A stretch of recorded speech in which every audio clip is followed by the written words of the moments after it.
Man, we gonna get back here to this interview. Game Changers TV, Game Changers Media Network.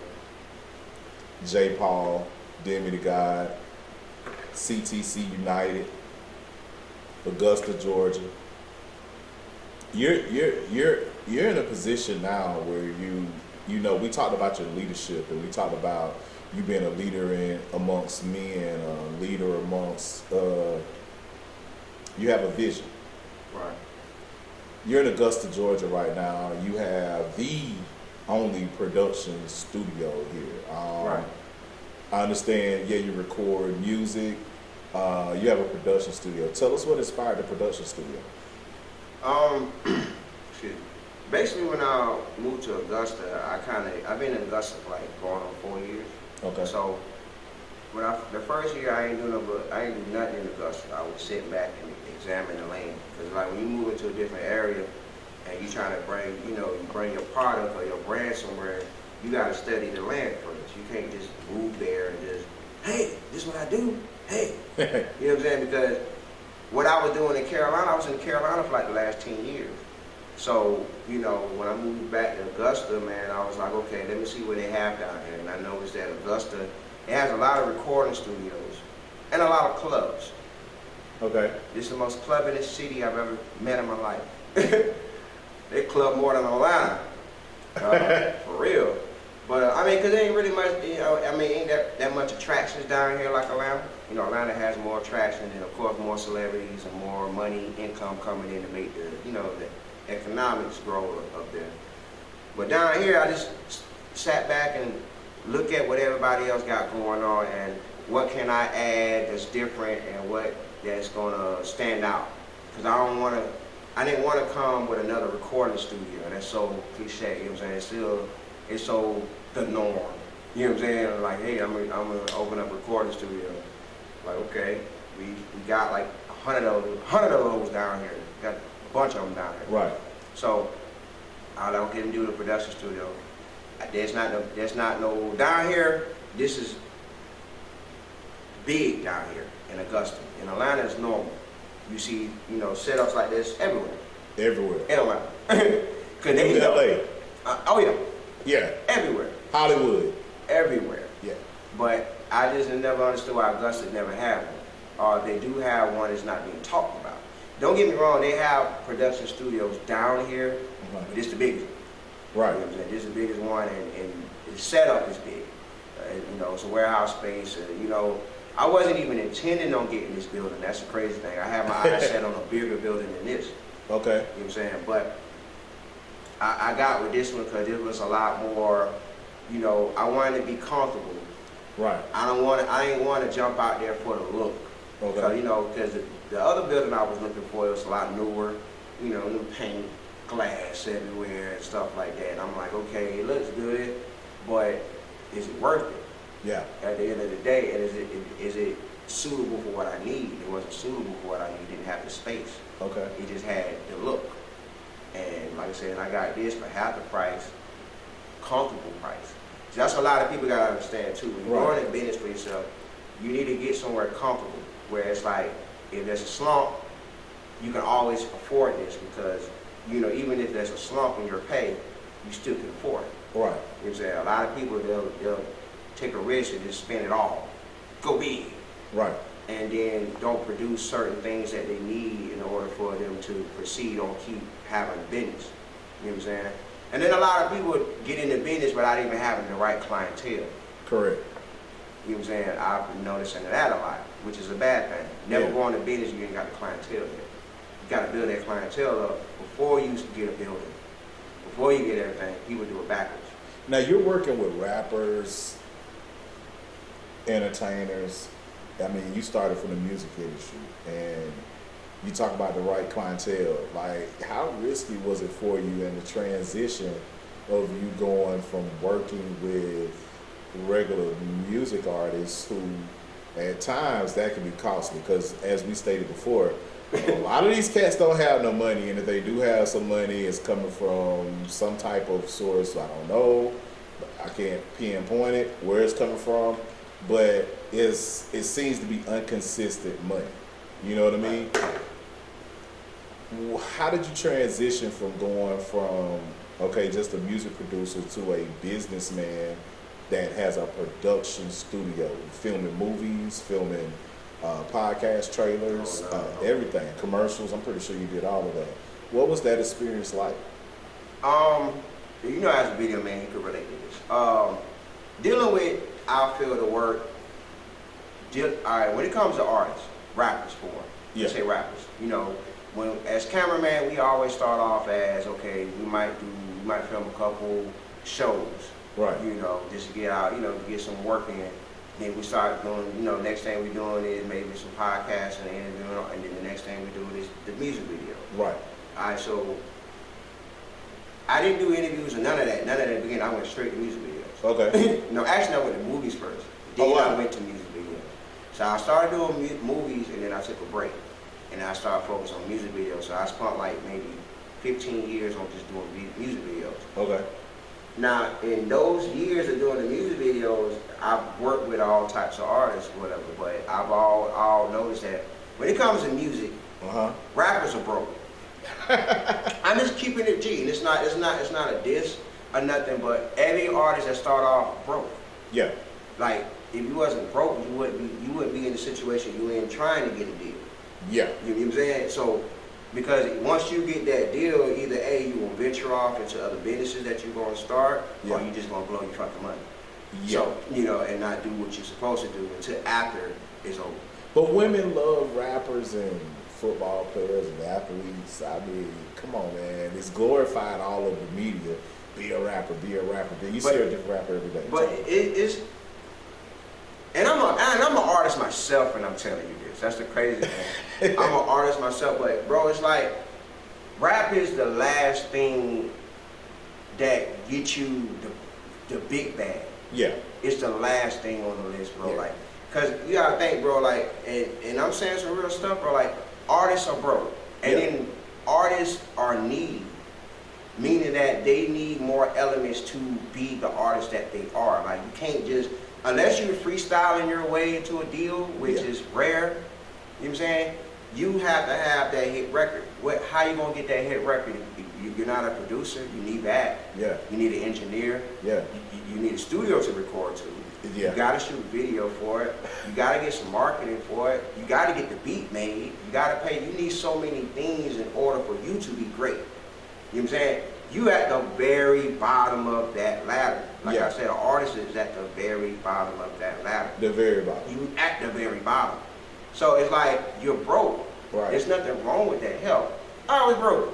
Still here. You know what I'm saying? Yeah. I mean, not. I mean, far as you broke, far as how much you think broke is to you. Yeah. But technically, when it comes to the business, music business, that's why artists get shitted on so much. You at the very bottom. Yeah. You know what I'm saying? Yeah. A manager is higher than an artist. Wow. Because a manager got to get paid. Tell us. I mean, you transition from an artist, which means you learned this. I had to learn that a lot. And I learned that a lot, bro. I learned, not cutting you off, but I had to learn as an artist, bro, there were doors I couldn't get in as an artist. Like for instance, this is real shit, bro. I might have a performance at a spot, right? Right. I go to that spot and I'm like, hey, I perform. Okay, when you get in, they gotta pay. Okay, cool. All right. Well, I'm performing. You know, they still gotta pay. Okay, cool. All right. I might go in there. I might want to book this. I might want to book this space for something. Okay. Can I talk to the who over it? Oh, well, you gotta, you know, he ain't here, or you can't. You gotta talk to me first. You talk to him. Right. He's always. I had to go through middle people, or as artists, you gotta go to a middle person in order to talk to a bigger person. Or if you do talk to that person that's in charge, he's gonna look at you like you're low. Right.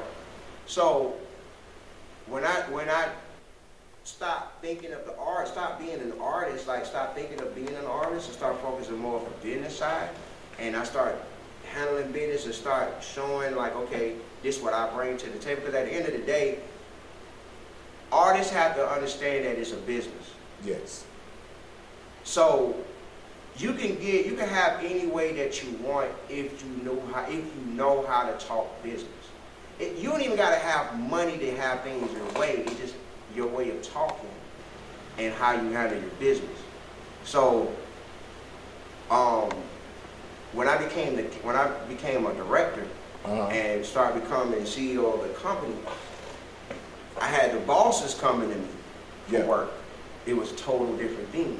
So it's like, now I got CEOs of these companies that if I was just an artist, I couldn't have these conversations with these people.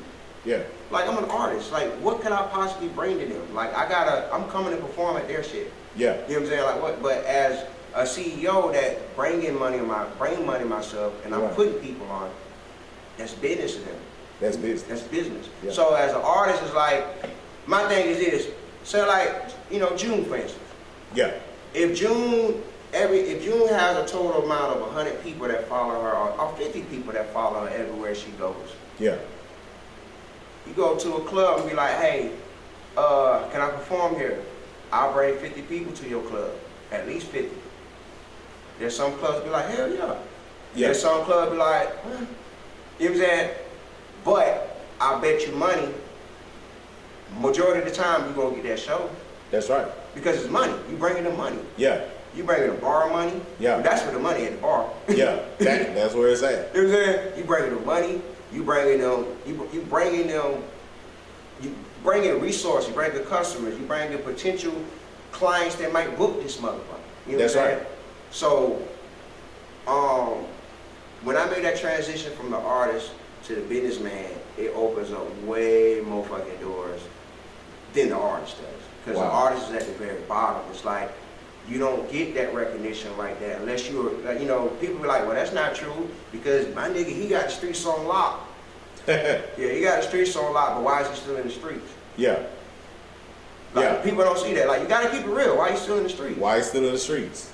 Like, he got chains on, he got good clothes on, but that's what a majority of his budget is at. And it's like, and these days now, I see the new rappers now, it's a total difference. It's like, it's more of the social media look presence now. It's like everybody, you even have conflict on Android and iPhone. Like, dumb shit. Yeah. Dumb. At the end of the day, it's a phone's a phone. Phone's a phone. iPhone's no better than Android. I know some Android phones cost more than an iPhone. I know, you know what I'm saying? That's facts.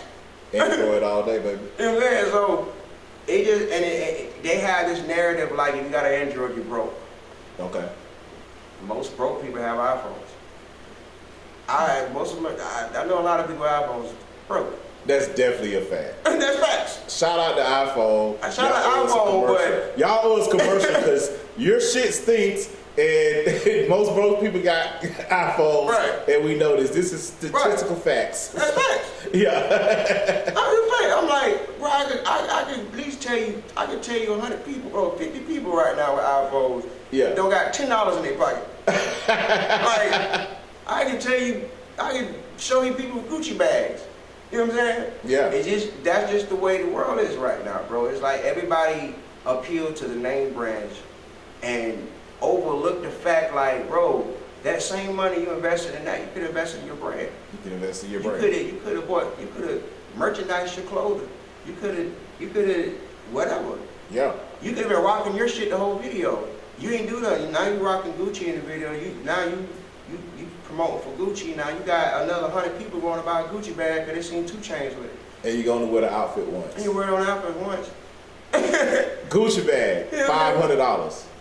Gucci bag, $500. I would never know. I never stepped in the Gucci store. I've never stepped in the Gucci store. I have money to get the Gucci bag, but I'm not stepping in the Gucci store to get it. And I'm saying that to make this point. If you pay $500, and I'm just throwing out there because I don't know what Gucci or none of that costs, you could take that same $500 and buy a box of T-shirts for your business and promote your brand and sell those T-shirts for $20. Not only that, bro, it's like when you pay attention to some artists, like that's how I can judge an artist, and you can tell if an artist is about their business or not. Okay. Okay. Say like for instance, all right. So you might have an artist, you see his video. Yeah. On his video, he got Louis on. He might got Gucci, whatever. He all the way down. Yeah. He's showing them, of course, the money. Yeah. The whole 9. Plus the guns, of course, the whole 9. Yeah. ARs. All right, so I'm like, big guns. Okay, these big guns cost some money. Yeah. You got Gucci on, that costs money. Yeah. You showing money, Yeah. you paid for the video. That's What about the Draco? Oh, Draco. Okay. Draco. Yeah, talk about the So, Draco. but then I look at your views. The video came out 3 months ago. You got 600 views. Wow. That doesn't look right. Like, how you have Gucci, you got a Draco, you got money in the video, so we know you got money. That's a big fact. You got all that in the video, but your view count don't match it. So it's That like, contribute to lack of marketing. yeah, but that shows the maturity of this. Yeah. Because it shows maturity of that, because at the end of the day, my thing is, it has to match. It definitely That's does. how I figure out, like when I check out people's social media, we talked about that earlier about like the view counts and all that. Yeah. You can buy followers. anything. You can Buy buy followers. You can buy anything. Followers, streams, the whole nine. Even your favorite celebrity got fake bots on their page. It's Okay. part of the game. Yeah. You know what I'm saying? It makes your page look good. Yeah. But if I look at your page, you got over 690,000 followers, and you got 330,000 likes for a picture with 12 comments. Yeah. What's the odds of that? What's that? You Yeah. mean you got 300,000 likes and only 12 people commented? Come on now. And then if I look at, like, say, YouTube video, you have all this, you got more than, I can estimate your video about at least 10 bands as far as the clothing you got on, the Dracos, the money, the Yeah. video. You spent about 10 bands, 10 bands. and your view count's only 600 in 3 months. PPP money.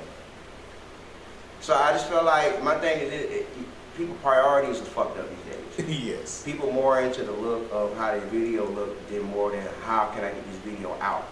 Yeah. You know what I'm saying? Because at the end of the day, the easiest thing these days now is making music and shooting a video. That's the easiest shit in the world now. The hardest thing is to get 3, 4, 5 minutes of somebody's attention. Yes, it is. That's the hardest thing. Yes, it is. Yeah, attention. Because the attention span is just gone. I mean, TikTok. Yeah. Attention span at the songs got short. Yeah. Back then the songs were long as hell, like 70s songs were like maybe what, 15, 20 minutes long? Yeah.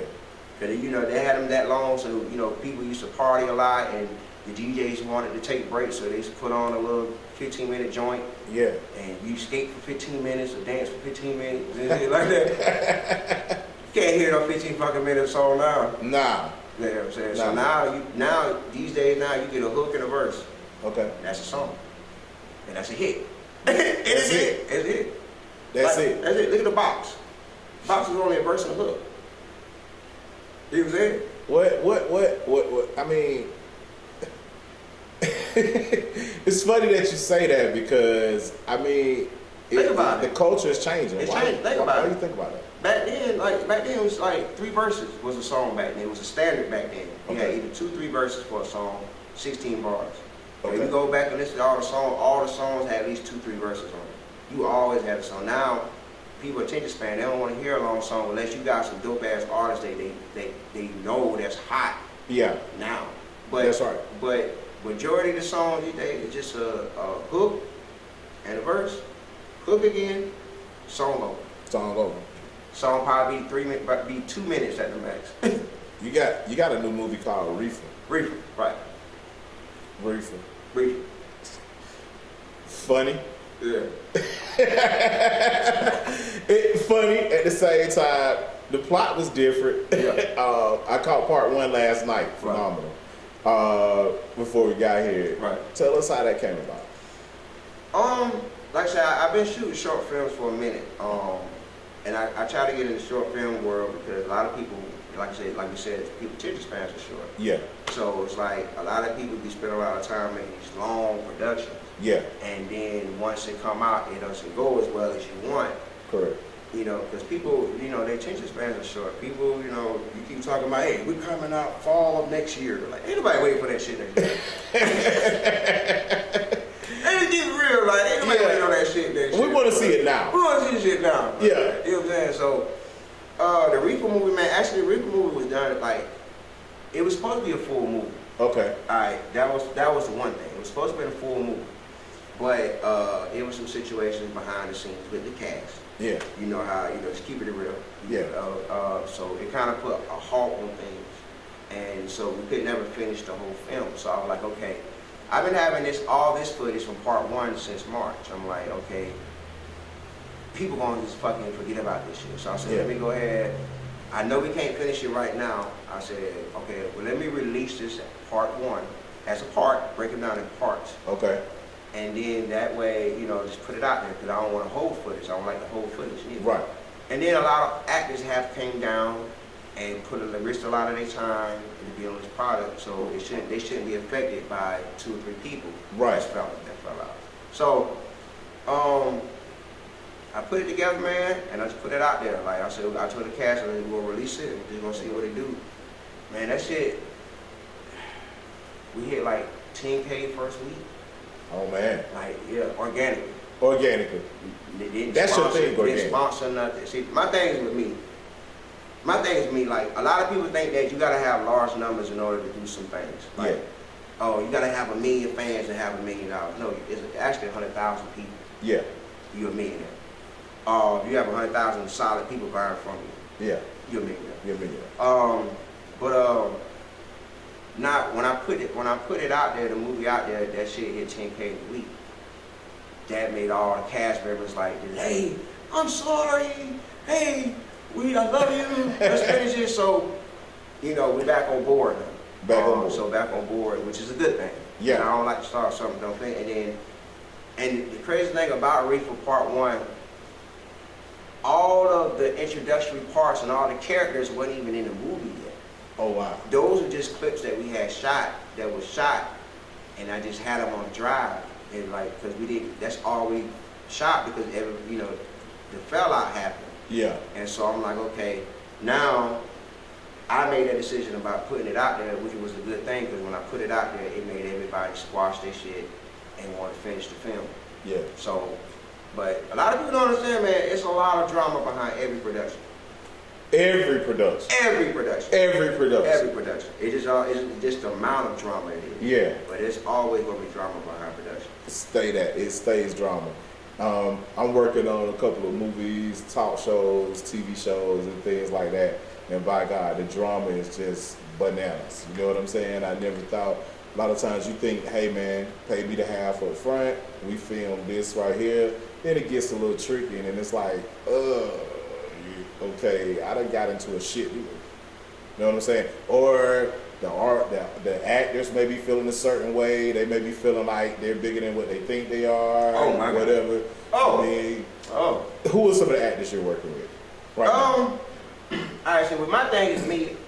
I always I try to be like a staple for people that up and coming actors. Okay. People that's trying to get into the acting world, that's trying to get into the business. Gotcha. Because a lot of people, don't know in Hollywood, you don't get leading roles without having some type of background work where they can just go back and look at your IMDb or whatever to see your trail of work. Yeah. You gotta have some type of trail of work, and it doesn't matter if you've been doing movies for so long. If you've been doing background work for 12 years, that's all you're gonna be casted for. Yeah. They were like, well, damn, you've been doing back work for 12 years. No one trusted you to do a lead. Why would I give you a lead now? Yeah. So that's why I've been working with a lot of actors from Atlanta, actually. Okay. Yeah. Okay. There's a lot of actors come from Atlanta come down here to film. Well, Atlanta's high. Atlanta got a lot of, for what it is and what it has come, it's a lot of nice looking females. Yeah. Attractive guys, right. What girls say. Right. I mean, the market is hot, the pickings are plenty. Yeah.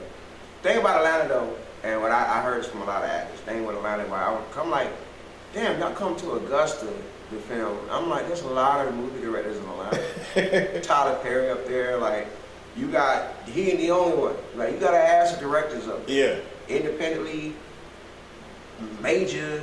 So, I mean, in Augusta, like, it's like, in Augusta, there's like maybe 3 directors. Oh, wow. There's only 3 of us. Not that many of us. Like,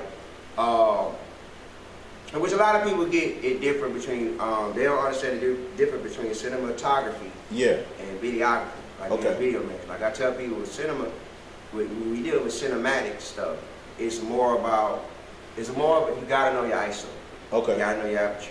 Okay. Yeah, you know about all that. You got Absolutely. to know your shit. Absolutely. Then you got videographers. Most like them, those are guys that they might be training, or they might be paid just to come and assist. Yeah. Anybody can be a videographer. Anybody can be a videographer. You know, but when it comes to cinema, you got to know your shit. Yeah. You know, when I first got into cinema, like, and I started putting my shit in film festivals, Yeah. they gonna give you the real. Yeah. They gonna give you the real. They gonna give you the real. Yeah. You know what I'm saying? So, that's the thing with video that I love about video, doing production, video, but you could also, Absolutely. you can't hide flaws in video. No. You can't. No. You can't. At all. You can hide it in music now. Yeah. You can hide it in music. But when it comes to video, the people that do video, they know video work. Yeah. Or people that look at stuff, you can't hide flaws and errors in video. That's why it costs so much. That's why it costs so much. A lot of people don't understand why it costs so much. Yeah. They think you just pulling out a camera, put them on camera, Right. and Right. But I'm like you, man. I stopped doing $500 commercials 5 years ago. You know what I'm saying? Right. Because it just doesn't make sense. I don't think they get what's coming behind it. All of that. See, like where I'm at now, like when I do a job for somebody now, it has to be okay. I don't do like a one and done. Yeah. It's like, okay, if we're gonna do a production thing, if I'm gonna take out the time because I do movies and other stuff of my own. Right. So if I gotta take out time out of my own schedule that stops my halts in my business, Right. then it has to matter. And then on top of that, like if somebody want to record me, you're not gonna come and record one song with me. We're gonna do a demo. Right. It's gonna be great. Right. We're gonna do a demo. We're not gonna do a one and done. Like, Yeah. you can go in the studio with that. Yeah. I feel like my time is more valuable than that. You know what I'm saying? Because same thing with you. It's like we could be doing something that's way more massive than working on something that one and done. Definitely. And then, you know, at the end of the day, a lot of people think that we're getting like black people get over on black people. Yeah. And it's like, my thing, I've never got over with nobody. Right. Right. If anything, I've always short myself. By helping out, and believe it or not, That's very true. people might feel some type of way when I say this, but I'm gonna say this on some real shit, man. Okay. It's some shit that I had to learn on my own, like had to learn, bro. Like, you gotta get some white people on your team, bro. You gotta get some white people on your team, bro. Home run. Gotta get some white people on your team. Home I'm run. gonna drop this gem. You gotta get some white people on your team. Wow. Got to. I mean, Tell us the ideology behind that. okay. I've been doing music my whole life. Okay. And I've always catered to black folks. Okay. I've always catered to black folks. Yeah. And it's like, I sat back and I look at me working with catering to black folks and leaving the white folks out. Because I wasn't really doing much for the white folks. I was mostly doing it for the black folks. Cause I'm like, hey, doing it for black people. We gotta stand together. We gotta do this for us, man. Nobody doing it for us. Yeah. Fucked up at that. Because when you do that, you shorten yourself and you put yourself in a box. And I'm gonna keep it real. Black people don't support black people. Let's keep it real. I'm just keeping it real. Like, don't get me wrong. When I say that, blacks don't really support blacks, not like we supposed to. Yeah. And the reason I say that because, like, okay, you can have somebody. You have a lot of independent black fashion stores. Okay. You got black independent restaurant owners. You got a lot of black independent everything. Yeah. And you can ask them right now. You can sit every last black CEO, anybody independently sit in the chair and ask them that same question. They'll say the same thing I'm saying. Wow. When black get in business, you don't get supported by your own like that. Not at all. You don't. Not at all. You don't. You get a few.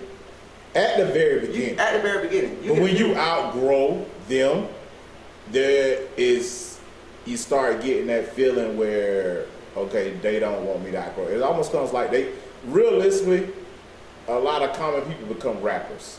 The rapper mentality, the crab in the barrel mentality. You know what I'm saying? So I know exactly what you mean. Yeah, and it's like, and it's serious, bro. Like, I've never seen, like, in my whole life, bro, it's like I'm like, damn, I've been doing this with black folks and I still don't get the proper, I get respect now. Yeah. But it had to be It's years. Yeah. Years of that shit. So, and even now, like me being in business, fully in business, it's like I see the difference. Right. Like when I'm dealing with my black customers, bro, I gotta deal with discounts. I gotta give me, man, bro, look out for me, bro. Yeah. I don't get paid the next week. Yeah. You know what I'm saying? I don't have it all right now. Yeah. Oh, that's too much. You know what I'm saying? Even the economics of the music scene down here, I don't know how it is in Atlanta, but down here in Augusta, Oh, it's the same thing. $300 is too much for a music video. Oh, I run away from them. $300 is too much for a music video. Wow. It's too much. Wow. It's